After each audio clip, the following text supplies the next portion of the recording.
अब सांख्य योग और कर्म योग। कर्म अधिकांश वैसे तो मनचित बुद्धि से भी कर्म हो रहे हैं, लेकिन यहाँ दिखाई नहीं देंगे, वो आपके आध्यात्मिक वो है। लेकिन सही में कर्म यहाँ सांसारिक, इस संसार में कर्म शरीर के माध्यम से ही होगा। इसलिए योगी लोग अपने शरीर का पूरा पूरा सदुपयोग करके कर्तव्य मार्ग पर और उस निष्ठा को पा लेते हैं, उस लक्ष्य को पा लेते हैं। और वहां सांख्य योगी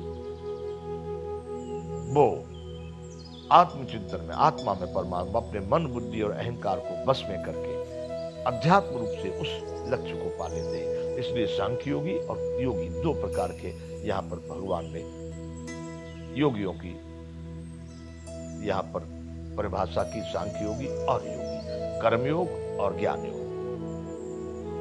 अब तीसरे अध्याय का चौथा श्लोक है। फिर भगवान कह रहे हैं, न कर्मणा मनारंभ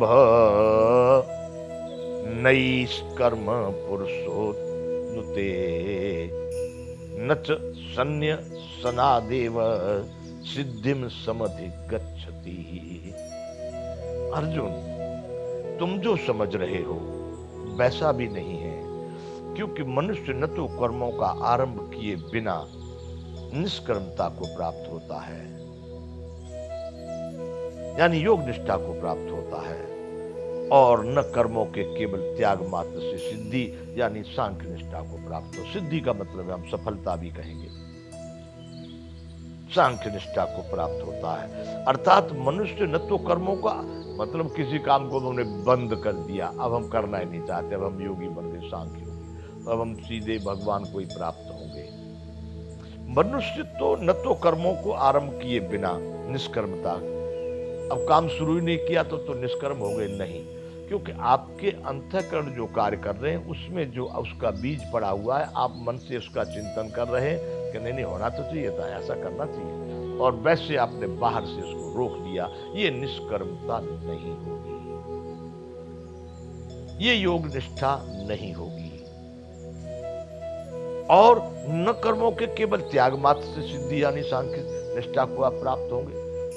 त्याग दिए, अब कर्मों को करना ही नहीं है, कभी छोड़ दिए, इससे भी आप सांख्य निष्ठा को प्राप्त नहीं हो सकते। क्यों? ये भी कर्म ही है, जो श्वास हमारे हृदय में आ रही है, जा रही है, रूप रस स्पर्श गंध शब्द, ये भी सब कर्म की संज्ञा में आ जाते हैं। भगवान कह रहे हैं कि तू यूं विचार करेगा अर्जुन कि अब मुझे कुछ नहीं करना, अब छोड़ दिया सब कर्म, तो तू कोई सांख्य योगी या योगी हो जाएगा? बिल्कुल नहीं। जब तक तेरे अंतःकरण में से वो बीज खत्म नहीं होगा जो महत्वाकांक्षा अपेक्षा इच्छा वासनाओं का है, तब तक योग निष्ठा या सांख्य योग निष्ठा को प्राप्त नहीं हो सकता। अगला श्लोक तीसरे अध्याय का अब 5वां श्लोक है। फिर भगवान अर्जुन से कहते हैं, न हि कश्चित् क्षणमपि जातु तिष्ठत्य कर्म कृत कार्यते ह्यवसः कर्म सर्वः प्रकृतिर्जैर्गुणैः। भगवान बोले, निसंदेह कोई भी मनुष्य किसी भी काल में क्षण मात्र भी बिना कर्म किए हुए नहीं रहता। बंधु, अभी हम बोल रहे थे कि आपके आंख नाक कान ये सब इंद्रियां हैं, और शरीर के माध्यम से हर पल कर्म तो हो ही रहा है, और आपके अंतःकरण में किसी न किसी भाव से कोई न कोई चिंतन चालू ही रहता है।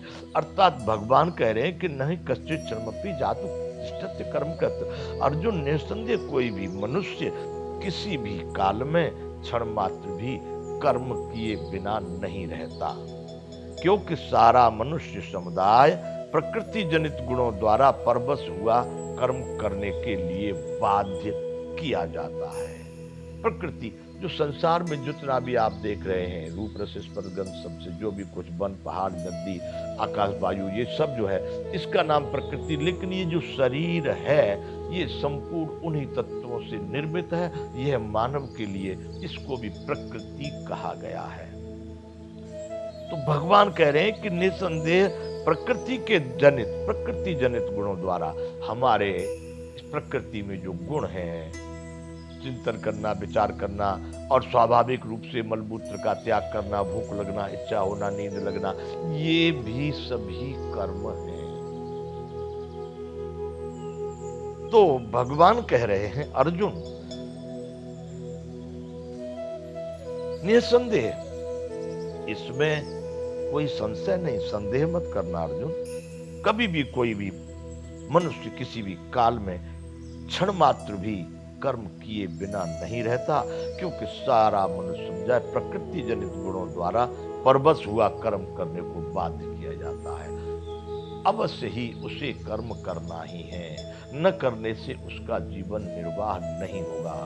जीवन जीने के लिए कर्म आवश्यक है।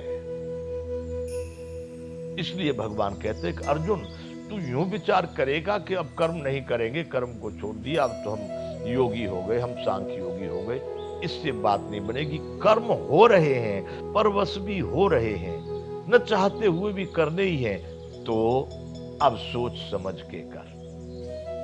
वह कर जो राष्ट्र, धर्म और प्रकृति प्राणी के लिए अनुकूल हो, जो धर्म के रास्ते पर होने वाले कर्तव्य कर्म है। क्योंकि तू बिल्कुल क्षण मात्र भी कर्म किए बगैर रह नहीं सकता, कर्म तो होने ही हैं।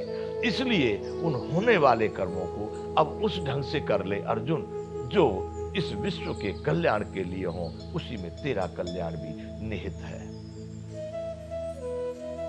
अब अगला श्लोक 6वां श्लोक है। बहुत अच्छी बात इसमें भगवान ने एकदम स्पष्ट करके अर्जुन को यहां बता दिया कर्म के विषय में, कैसे कर्म न करना और करना क्या है। 6वें श्लोक में 3रे अध्याय के भगवान कह रहे हैं, कर्मेंद्रियाणि संयम्य यास्ते मनसा स्मरन् इंद्रियार्थान विमूढ़ात्मा मिथ्याचारः स उच्यते। भगवान ने स्पष्ट रूप से अर्जुन को कहा, अर्जुन, जो मूढ़ बुद्धि लोग कहा, उनको क्या कहा है? मूढ़ बुद्धि, मूर्ख। जो मूढ़ बुद्धि मनुष्य समस्त इंद्रियों को हठपूर्वक ऊपर से रोककर मन से उन इंद्रियों के विषयों का चिंतन करता है, वह मिथ्याचारी अर्थात दंभी है, पाखंडी है, धूर्त है। कौन सा? चाय की हुड़क लगती है, चाय पीते भी है, चाय का बड़ा इच्छा भी हो रही है, लेकिन सामने से किसी ने कह दिया भाई चाय पिएंगे? नहीं नहीं नहीं नहीं, हम तो चाय नहीं पीते, हम नहीं पीते। और अंदर से उसका चिंतन कर रहा है। अभिप्राय है कि हठपूर्वक दंभ करके उन इंद्रियों को रोक रहा है उस कार्य से, और अंतःकरण में उसका चिंतन चालू है, मन से उसका चिंतन कर रहा है। ऐसे व्यक्ति को भगवान ने कहा कि अर्जुन, वह दंभी या मिथ्याचारी कहा जाता है, जो हठपूर्वक इंद्रियों को। बंधु, हमारे भारत में बहुत सारे ऐसे मनुष्य आपको मिलेंगे, साधु वेश में भी होंगे, औगड़ वेश में, अवधूत वेश में, वैसे भी घरों में भी, गृहस्थों में भी, जो हठ तो करते हैं, लेकिन मन में वो चीज उनके बसी हुई है, मन से बड़ी इच्छा है उसको पाने के लिए 24 घंटे उनके मन में वह चिंतन चल रहा है, लेकिन सामने से क्यों प्राप्त नहीं हो रही है, मुश्किल है, दुर्लभ है, तो समाज में देख झूठ बोलते हैं, नहीं नहीं नहीं नहीं, हमको तो इच्छा ही नहीं उसकी, हमको तो चाहिए नहीं, रोक दिए हैं क्योंकि नहीं पा सक रहे। तो भगवान ने अर्जुन को कहा कि अर्जुन, मूढ़ बुद्धि, उनको क्या कहा है? मूढ़ बुद्धि।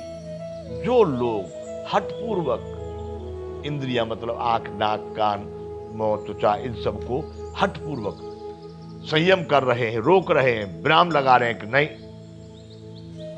ये चीज नहीं खानी, हम नहीं खानी, लेकिन अंदर में चिंतन है। कर्म इंद्रियाणि संयम्य यास्ते मनसा स्मरन् इंद्रियार्थान विमूढ़ात्मा मिथ्याचारः स उच्यते। जो हठपूर्वक कर्म इंद्रियों को रोककर मन से उन विषयों का चिंतन कर रहा है, उन वस्तुओं का चिंतन कर रहा है, उसको चाहिए। वैसे व्यक्ति को भगवान ने कहा मिथ्याचारी, झूठा, अर्थात पाखंडी, दंभी। बंधुओं, इन चीजों से बाहर, दूसरे के लिए नहीं, अरे किस माया ममता में पड़कर ये नश्वर पदार्थ हैं सबके सब, और ये नष्ट होने वाले ही हैं, ये आपके साथ कुछ जाएंगे नहीं, लेकिन जो साथ जाने वाला वह अध्यात्म है, वो धर्म है। आप उसके लिए एक दंभ और पाखंड कभी मत कीजिए, इससे बाहर निकलना ही आपके कल्याण में हेतु है। भगवान ने कहा कि अर्जुन, मन से जो चिंतन कर रहा है, अब वैसे बाहर से त्याग रहा है, वो दम भी है। अब हम यहाँ पर विराम करेंगे बंधुओं। इससे आगे का कार्यक्रम अगले भाग में चालू रहेगा। जय विश्व बंधु।